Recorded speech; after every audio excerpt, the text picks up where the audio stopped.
reason why I genuinely believe, as we all sit here today together, that because of this device that many of you are holding, we are living in the most opportunistic time ever to put yourself into a place of happiness. And happiness comes in all forms. And I think a lot of business and entrepreneurship, but I definitely want to articulate today a framework that speaks to how do you get happy because of how much opportunity there actually is. Let me take a step back. I was born in the Soviet Union in 1975, a little ways ago. I came to America when I was 3 years old. It was a very challenging upbringing in the first couple of years. 6 family members in a studio apartment. We struggled. We had to learn a new language. We started from the bottom, no question. As you can imagine, my parents are very much my heroes. My mom stayed home and raised kids. My dad worked every day, many hours a day. First as a stock boy, putting bottles on the shelf in a liquor store in Jersey for only $2 an hour. So very humble beginnings where the Vaynerchuks come from. But entrepreneurship was definitely foundational in happiness that we were able to create over that period of time. My dad worked quite a bit. Eventually, he became the manager of that liquor store. And that's when we moved to New Jersey, outside of New York City. And that's where I mainly grew up. And that is where my entrepreneurial career began. I always wanted to work. It came natural to me. It's what I wanted to do. When the summer days happened and all the kids wanted to play, I wanted to go wash people's cars. I wanted to sell lemonade. I wanted to do business. It was always in me. It's what made me happy. When I was 5, 6, 7 years old, I convinced all my friends to stand behind booths from the lemonade that I made. And I would make signs and try to think about how to market. Long before the internet, I cared about one core thing, which was the attention of the person that I was trying to reach and how I could get them excited to buy my thing. Eventually, after lemonade, I started my first kind of real business. In America, in the 80s, baseball cards, sports cards that people could trade became very big, and I rode that wave. I got very involved. I love sports, and I love even more buying packs of cards, getting good cards, and reselling them. And that's really where I learned much. To think that sitting here today and having so many people clap for you on the complete other side of the world, and so much of that was what I learned in the malls and conventions in New Jersey selling these cards. It's remarkable. I'm very humbled. I very much appreciate the warm welcome when I came out here. And I'm setting up this framework because I think, as I was getting ready for this conference and I looked at so much of the chatter about the conference and obviously phenomenal Instagram account of our hosts and kind of just looked, the thing that I've become fascinated about and the thing that I want to talk about today is really 2 things. Literally right before I came out here with the organizers, they're like, talk about the how. And I asked them, I said, the how here or the how here? What's interesting to me now that I've been a little older and had my career, and I'll go back to it in a minute, frame it up, but as I'm segueing, what's interesting to me is every wonderful person that I'm looking at right now, for them to get what they want, happiness, forget about money for a minute, happiness, for them to get what they want, it actually is only one of 2 things, here or here. And here represents doing the work, knowing what to do. My whole career, as I got more known on the internet, I did not want to be a motivational speaker, and I spent many years not talking about this. I mainly talked about this. But after a while, what started happening was I started reading enough comments, because I read all my comments, and I just started realizing so much of why people can't get there has to do with this, that I started talking about it more over the last 4 or 5 years.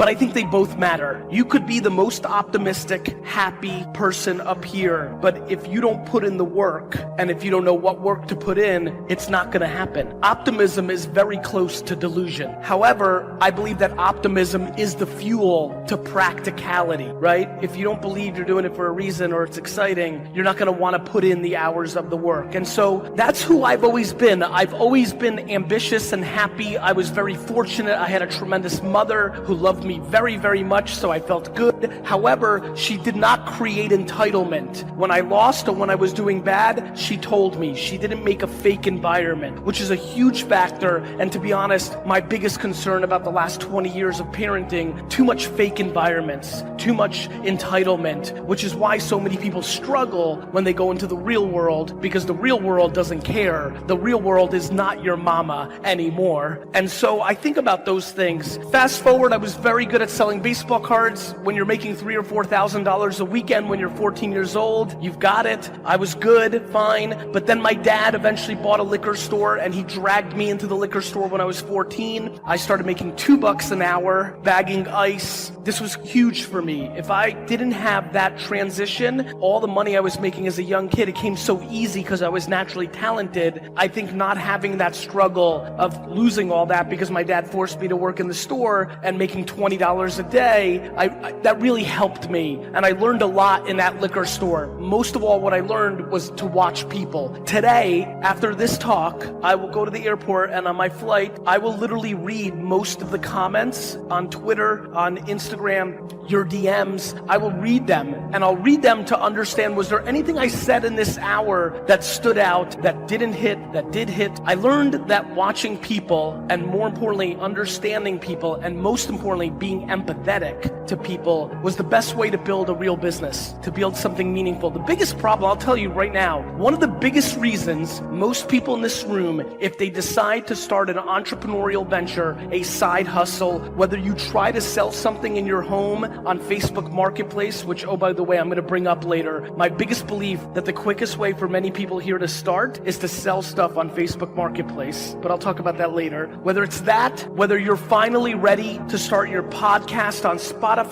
whether you're going to build your Instagram profile or meme page because you want brand dollars, whatever you're up to in this room, the reality is that if you have to put in so much work, but so much of what comes out of people's mouth or what they post is selfish, not selfless. It's what you want. You want them to buy it. You want them to like your post. You want them to follow you. The biggest reason I have the luxury of standing here today is from the wine business to the content I made on YouTube when it first came out to everything I've done over the last 8 to 9 years in my books, in all my free content. I've always thought, how do I bring more value to you than I get in return? It's very simple. Karma, or doing the right thing, always works. The problem is most people are impatient.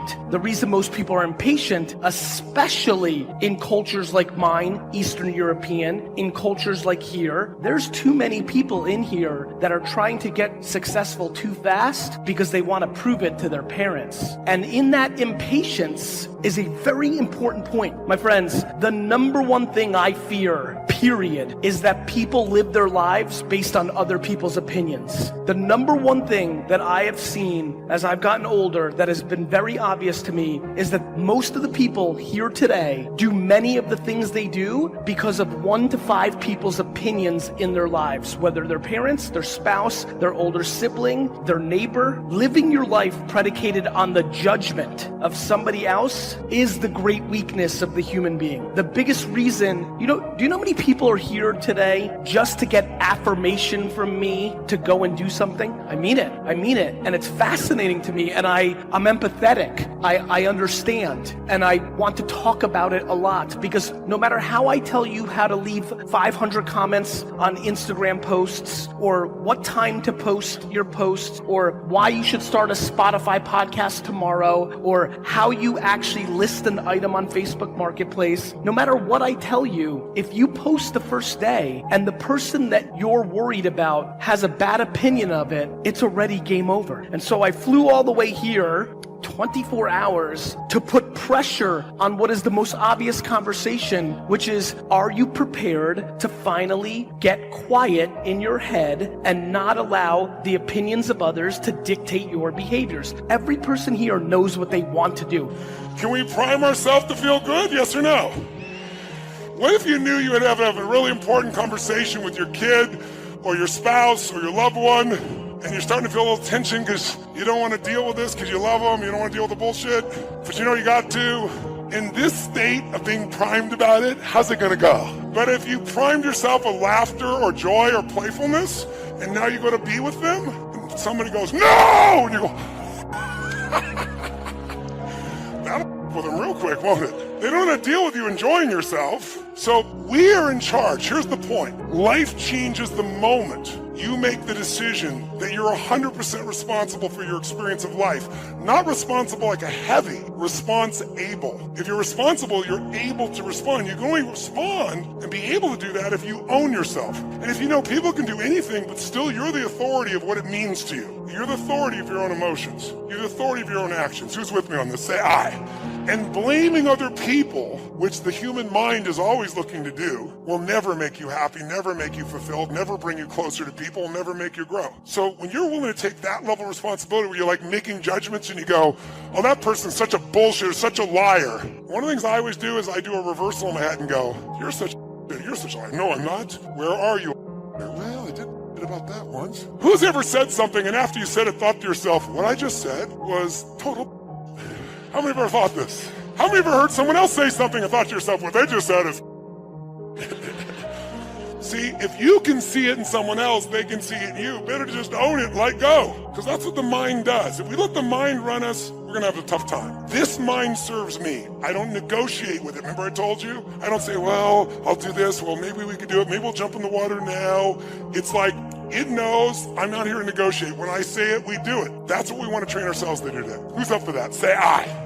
So the first step to that would be priming. So let me show you exactly what I do for 10 minutes. By the way, my son, people have around him enough, he laughs so much, he is a priming to other people when he shows up in the room. Because they're around Josh enough, and they know at any moment Josh could crack them up, and there's an unconscious anticipation of it. Does that make sense? So even if something's stressful, they're almost on their edge that Josh is going to do something of this nature. It's an incredible skill. It's an incredible gift. So here's how I prime myself. I do 3 things. First, before I do the 3 things, whenever you want to make a change or improve something, the first place you want to improve it is in your mental, emotional state. If you do something from a pissed off state, from an exhausted state, from a frustrated state, from a weak state, it won't matter what you do. The thoughts are weak when you're in a weak place. The actions are weak. So the first thing we're going to do is I'm going to show you a simple breathing pattern. And the breathing pattern, if you're familiar with yoga, it's like breath of fire. It's similar to breath of fire. And it's a movement. And what it's going to look like is this. You're going to sit up in your chair with energy. I'll show you what we'll do and then we'll do it. We're going to raise our hands up as we take the air in, and then you're going to blow it out.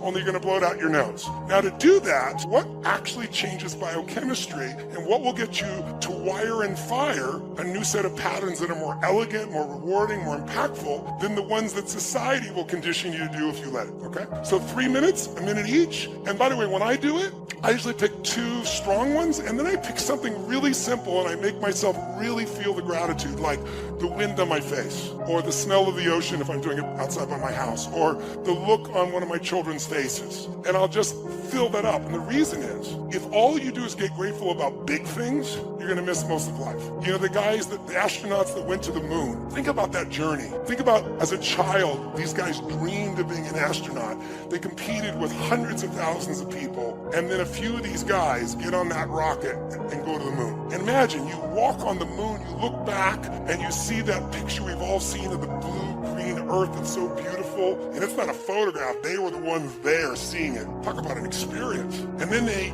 face their fears and come in, they land successfully in the ocean, and they're rescued. And then there's a ticker tape parade in New York, they shake the president's hand, and now what do? You're 32 years old, and you walked on the fucking moon! What do you do now for adventure? And if you study the astronauts, Buzz Aldrin, all these guys, I had a chance to interview most of them, not all, but 3 of them. Almost all of them wrote about, described what happened to them. They no longer had a compelling future. How do I have an adventure? I walked on the moon. Everything else is small by nature. And as a result, they got depressed. Most of them abused alcohol and drugs. Why? Because they're looking for adventure on a moon run and they missed the adventure in a smile. So I train myself daily, prime myself to find those little things that are so beautiful and feel them. Because the more I feel them, the more I can give that to someone else. The more I can move that direction, the more I can enjoy as well. It's putting the mask on me first. Who's with me on this? Say I. Okay? So that's, after we do our breathing, step 1 of the 3 steps. First the breathing, then the 3 steps. 1, gratitude. 3 minutes roughly, a minute each. 3 different moments you can feel grateful for. and feel it, enjoy it, savor it, live in it. Next 3 1/3 minutes. Second piece we're gonna do is you're gonna feel the energy in you and do a prayer or a blessing. Now, I know many of you are not religious. I'm not suggesting you need to be, but almost all of us know there's a power in love. You know, if God was love and we didn't come up with all the other names for God, you wouldn't have much argument between people. So imagine that what you're going to do is imagine energy of God, the universe, whatever you want to imagine, coming down into you like a white light and breathing it down in through your body, down your legs, into the earth, and then coming back up and out again. So it's, and then comes back up. And you don't have to do this with your hands, but I'm trying to show you what the feeling is. And while you're doing this, what you're going to do during those 3 minutes is you're going to give thanks. It's like a prayer saying, heal my body, my mind, my emotions, strengthen me, make me the best I can be, strengthen my love, my passion, my courage, whatever it is that you value in yourself. And you feel that happening. Of the 3 minutes, I do that for about 1.5 minutes, and the other 1.5 minutes, I then take that energy through me and I send it in a circle around to my children, to my family, to my friends, to my coworkers, to my associates, to my partners, to the people I meet on the street, to my clients. And so it's taking the energy, and now you might sound like woo-woo stuff, but the idea of allowing your nervous system to heal and strengthen, just the focus of that alone, for you is strong, and sending to others as well. So you can think it's all bullshit, but try it and decide based on the experience. If you do it a while, I think you're going to find it'll deepen that sense of gratitude, because it becomes not only gratitude, but a healing, a strengthening, and a gift to those you love. The last 3 minutes, I call 3 to thrive. You're going to think of 3 things that you really want to accomplish or achieve, but instead of like hoping it happens or thinking about it happening, you're going to step in your mind and experience it as if it's done. You're going to see it or feel it, breathe it, celebrate it like you've already achieved the goal. What you're doing is training your reticular activating system. And we talked about this the other day, the part of your brain that notices things. When you did, before you bought that car or outfit, you never noticed them. Now you buy that car outfit, those cars and outfits are everywhere. How come? Because your RAS, now that you own one, says this is important. I need to pay attention to this. Well, when you get clear what you want and you see it as done and feel it and create it in your mind and your heart, and you celebrate it, there's a sense of certainty that enters your body, and your reticular activating system starts to go to work on making it happen. I get to speak. I get to speak all over the world, and it's always an honor and a privilege. And I always tell people, Saban has even brought me down to Alabama a few times, and I told him he's putting my VFL card in jeopardy, right? But it's nothing like being back in Tennessee. The love is different, the energy is different, and it's special, and it's always a privilege and an honor. And so before I get started, I want to make sure I express my gratitude to Pastor Davis and his wife. Thank you all so much for thinking enough of me and providing me with this opportunity. I want to thank Jason. I want to thank Chris. We rode down from the airport together, for them taking their time to come and get me. Also to the Sparta campus. It's a pleasure to be with you guys as well. And as I was standing back in the little alleyway here and I was watching that video, man, that video was awesome, right? And I was watching it and I'm like, man, I thank God that's not the other video that ESPN did, right? Because ESPN did a video and it was pretty cool, right? And I'll never forget, I was home one day in Atlanta with my wife and our 2 children, and we got an 8 and a 9-year-old, 11 months apart, Irish twins, give us a run for our money every day of the week. And I was hanging out and the producer called about the film. And so when I picked up, he said, hey, Ink, what are you up to? I said, man, just hanging out, getting a little family time. He said, I need you to take a seat. I got some news I want to share with you. I sat down. I said, what you got? He said, do you remember the film we did? I said, of course, man, forever indebted to you guys for it. He said, well, it's nominated for an Emmy. I said, man, that's pretty cool. I said, give me a second. I want to go in the kitchen. I want to share this with my wife. And so me and my wife, we've been at it since 5th grade, puppy love, the whole 9. So I go in the kitchen and I say to my wife, I said, babe, you're not going to believe it. The film with ESPN is nominated for an Emmy. And my wife was like, whatever. And I was like, no love? Right? And she was like, I don't care about sports, right? And so I'm super competitive. And so I walk back into the other room with my kids and I say to the producer, man, who are we up against, right? I want to win this. I want to bring it back home to my wife, even though she doesn't care, right? To my mother, my grandma, like I want to win this. And the first name he says was, Ink, there's a film about Muhammad Ali. I said, we lost. I said, we lost, right? And we ended up losing, but I got nominated, so it's all good, right? Yeah.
Talk to God often. Even if you're not perfect, just talk to him every day. On the days that I feel like I'm not gonna make it, on the days that it feels like I can't endure anymore, I think back on my track record for surviving all my bad days. And so far, surviving all my bad days, my track record is 100%. It ain't about the money. I know a lot of very, very rich people that's miserable, not happy at all. I can bet you most of you are happier than most of the people I know. And I know some very, very wealthy people. And money don't make you happy. It helps you through a lot of situations. You know the only thing about money? Money takes all emergencies and turns them into mere inconveniences. That's what money does. Really, other than that, it's a lot to come with money. People think when you get famous or rich that your problems is over. More money, more problems. But I'll tell you the truth right now. The problems I got right now, I take them. Because the problems I had when I was homeless, I don't want them. Money gonna change your life a little bit, folks. All of you gonna get more, but you gotta ask for it. But if that's your desire to get more of it, you gotta ask God for it. If you wanna be happy or successful, you gotta ask God for it. Most people don't have the life of their dreams because you don't ask God for it. You have not because you ask not. If you up your ask, he will up his give.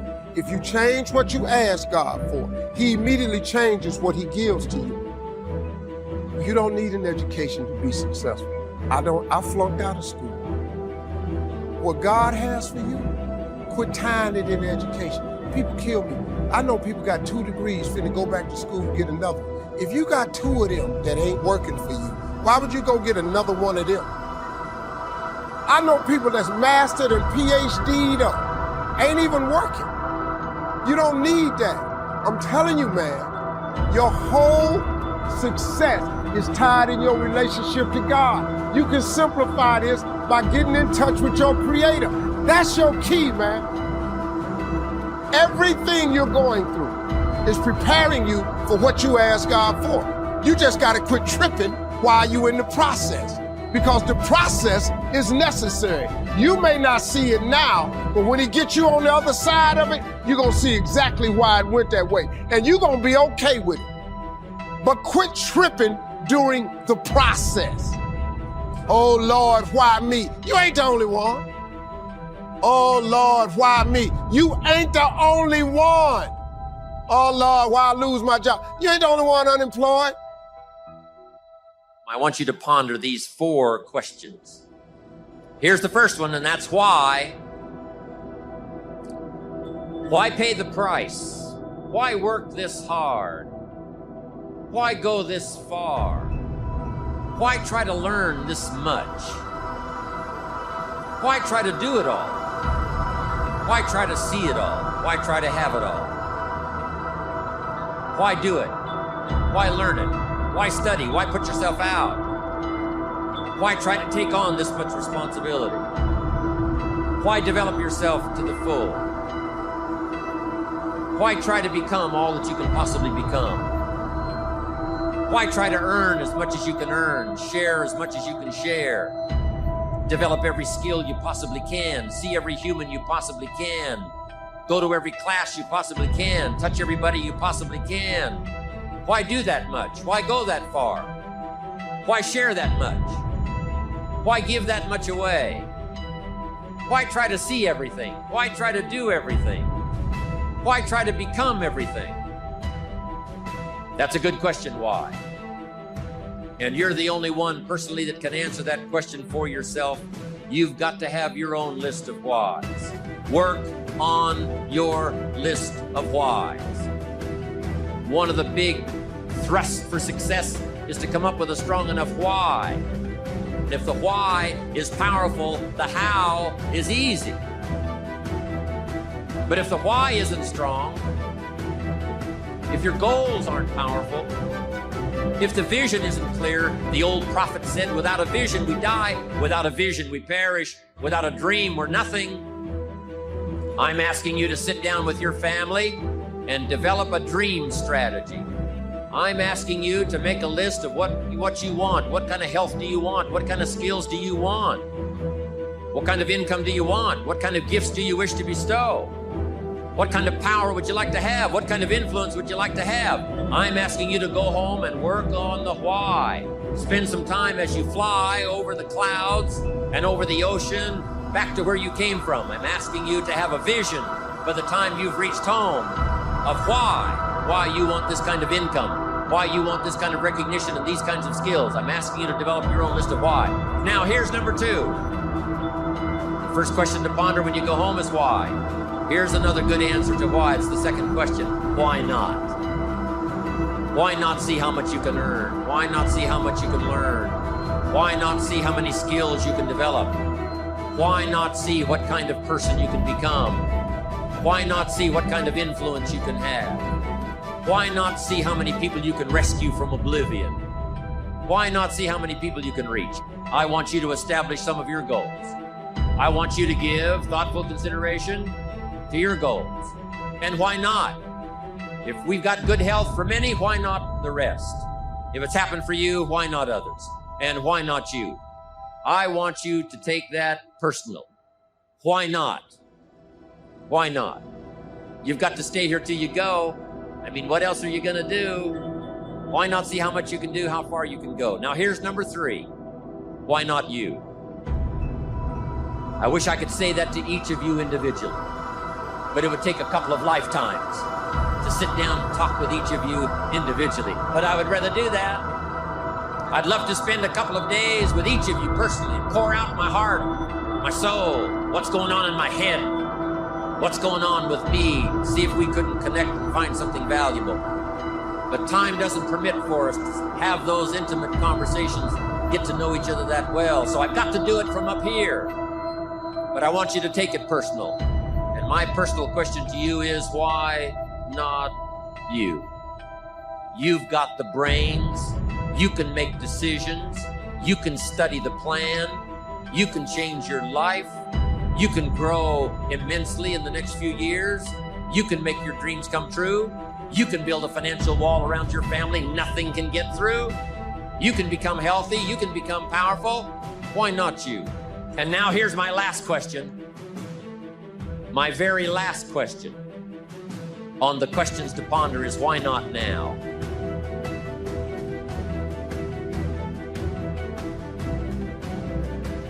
Through all the things I've gone through in my life and a lot of downs, how did I keep the faith?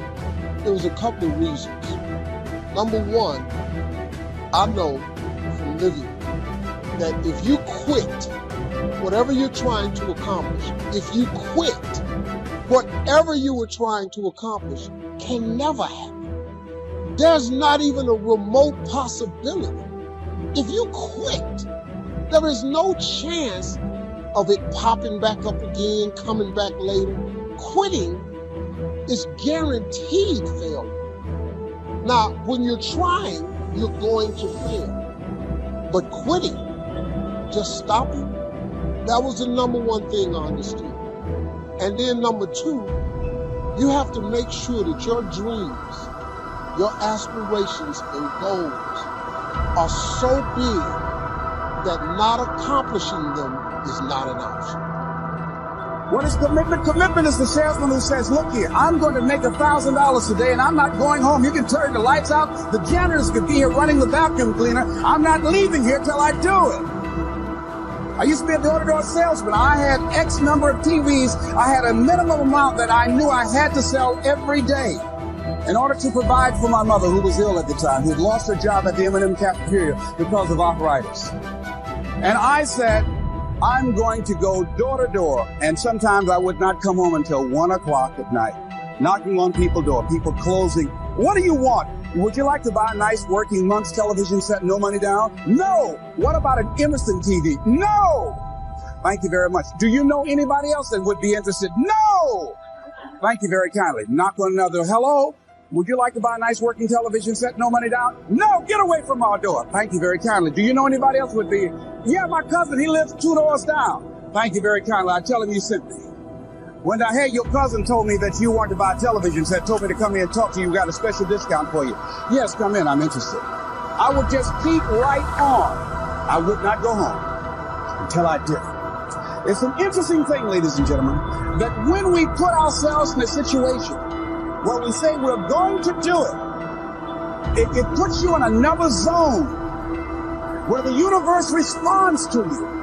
When you have that kind of consciousness, see, the universe responds to the man or woman that refuses to be denied, because that is your commitment. We do not reap a harvest in the fall because we need it. We reap a harvest in the fall because we deserve it. Not necessarily from a moral standpoint. Of course, there are some moral laws as well, spiritual and moral laws. But just the basic laws that simply say if you wish to reap, you must plant. So jot this down. Reaping is reserved for the planters. The reason they reap is because they deserve it. They're the planters. They deserve to. Pull yourself together and quit tripping because you in the process. God is processing you. He ain't through with you. If he was through with you, you would not wake up in the morning. He gonna fix it. Everything is wrong. First of all, let me tell you this right here. Why are you tripping? I look back on my life at all that I've been through. So the stuff I'm currently going through, I have built up enough reservoir that living in the car taught me that this ain't it. So the things I'm going through now, I know this ain't it. That he gonna come get me in a minute. So all I gotta do is sit tight. I ain't in a bad place. Now I ain't where I wanna be, but the spot I'm in is better than where I was. I ain't homeless. Everything that's happening to you is God is processing. Every difficult moment you're having, he just processing. That's all he's doing. Everything you're going through is preparing you for what you ask God for. And if you need to be tough when you get to where you're going, then he gonna toughen you. If you gotta be more caring along the way, he gonna let you have some trials come your way that's gonna have to produce that in you. See, the route you on right now is the route you got to take. And it's very uniquely yours. This thing you going through, this just uniquely yours. You just got to understand you ain't the only one. You ain't the only one going through it. Now, in the order that it's going to happen, it's just yours. You have not because you ask not. It simply say you have not because you ask not. But you don't ask because you ain't got that together. When you ask God for something, quit tripping. He got it from him. God can't give you what you want because you want to hold on to what you got. You all in the way. Now you telling him how to bless you. You can't tell God how to bless you. It's a simple process. The only reason I'm telling you this, because this is how I made it. I just do me. I'm just being me. I stay uniquely who I am because you are okay just the way you are. Because God made you uniquely who you are. He wanted you to be just like you are. See, God made us very different. This God we got, God is amazing. He created you so individually. Do you know that it's close to 8 billion people on earth now? Do you know that it's almost 8 billion people on the earth? Do you know how many billions of people have died? Do you know that if you dig up all them people that have died and all the people that are presently here and every last one of them that he gonna make in the future, not one of you have the same fingerprint? Who do that? Who could possibly be so precise in his infinite wisdom that he created you so uniquely that ain't no two people got the same fingerprint? That's crazy, man. That's real crazy. Think about the potential within you that's still untapped. Consider these two questions during your time of reflection. Number one, what could I have achieved in the past had I been more diligent? Could I have been more disciplined, worked smarter instead of harder, said no more often to social functions, to community commitments? What could I have achieved in the past had I tried a little differently? Only you can answer this question. It's very personal. So that's question number one. What could I have achieved in the past if I tried a little more diligently? Now here's number two. How can I achieve more in the future? Well, if you take some quality time to thoughtfully answer question number one, you'll probably have a clue as to what's needed in the future. Do you need to work more diligently? Do you need to be more disciplined? Do you need to work smarter instead of harder? Do you need to say no more often? Do you need to manage your time better? That's one of the keys to reflection. You can put down on paper what worked for you in the past and figure out ways to translate this information into the future. You can design your better future if you can learn from your past. You can face your future with more excitement, more anticipation, when you design a future worth getting excited about. You can see your future and have it pull you, but don't forget to appreciate yourself for what you have done so far, for what you have done today. Know that your appreciation of yourself and your achievements will continue to fuel the fire of ambition. Self-appreciation is an integral part of success. You must develop a strong appreciation for your own style, your own methods, your own process. Take a self-appreciation inventory. Ask yourself a few questions. Start with number one. What have I achieved in the last 4 days, the last 2 weeks, the last 6 months, the last year, the last 10 years? What have I achieved during these time periods? Write it down. Take a self-appreciation inventory of all you've done and all you've accomplished and all you've become. Take inventory of yourself. Now compare this list to your goals. Have you accomplished all you set out to do in the last 4 days, 2 weeks, 6 months, 1 year, 10 years? Compare your list. Maybe you've been so busy trying to reach your goals that you haven't taken the time to sit back and reflect on where you've really been.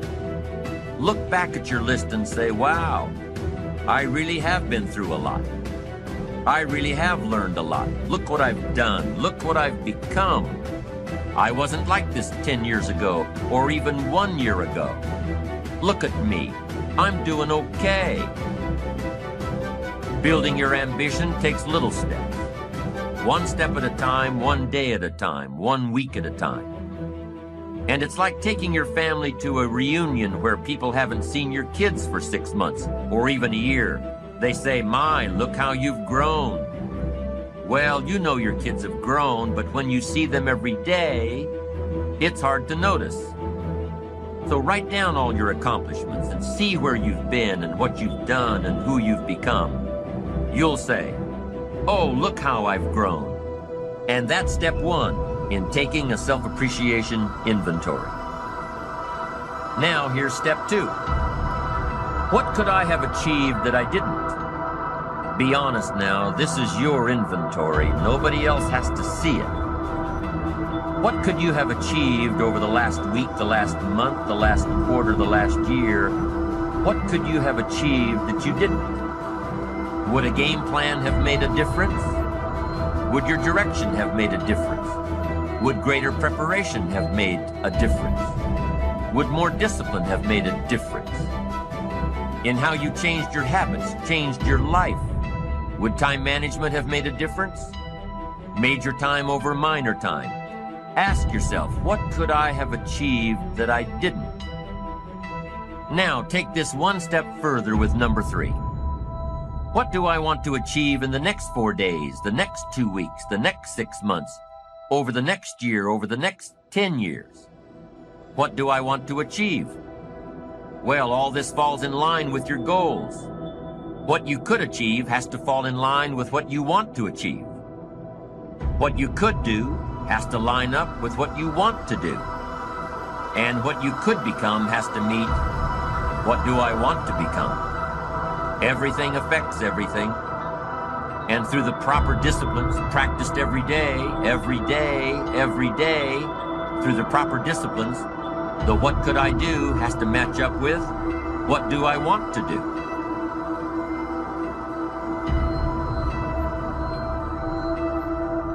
Michael Jordan said in one of his interviews, when they said, "You're unbelievable, you're the greatest basketball player of all times." And he says, "Well, you're just mentioning the successes." But he says, "For me to become the greatest basketball player, I missed 9,000 shots." Do one thing each day that scares you. And that's not the same as the zero that you assume that you're starting with, right? Because to not make a decision also has a cost. And sometimes the cost of not making a decision is far worse than the cost of making a decision, even if the decision is risky. And I started thinking about my own life and how much time I had left to do the things that I would like to do. And at that time, I wasn't sure what my life purpose was, what my life's work was. When a door gets shut, all you gotta do is walk up the hall. It's more dope. And let me tell you about some of the other enemies we face, enemies on the inside. One of the enemies that you've got to destroy before it destroys you is indifference. What a tragic disease, drifting away from your ambitions. How about, not just because a higher good would be obtained if I avoided it, but because a terrible catastrophe would be averted if I didn't. And so you want to get your fear behind you, right? You want to get it behind you where it's pushing you forward instead of in front of you where it's stopping you. We are just one little molecule that is added to the equation. But you are the ones that is making it big. So you gotta say, okay, what's the price if I just stay doing this? What's the price? What I need really to get scared if I learn all this and I don't follow through. And then that fear will get you over your fear. It'll push you through. Turn fear on itself. I live by that. Like, I let myself sort of feel the pain and the difficulty of being not where I want to be in whatever that area, whether it's my spirituality, my relationships, my money. I let myself feel that pain because, as you know, there's two motivators, right? There's the gaining of pleasure, right? Wanting to go get something, chasing the dream. But then there's the avoidance of pain. But you can't let doubt take over. Doubt the past and doubt the future and doubt each other and doubt the government and doubt the possibilities and doubt the opportunities. I just want to, for a moment, I want us to be okay talking about fear. Because when we talk about it, we can disseminate it, we can minimize it into the nothingness that it always was. But first we have to be willing to step into it.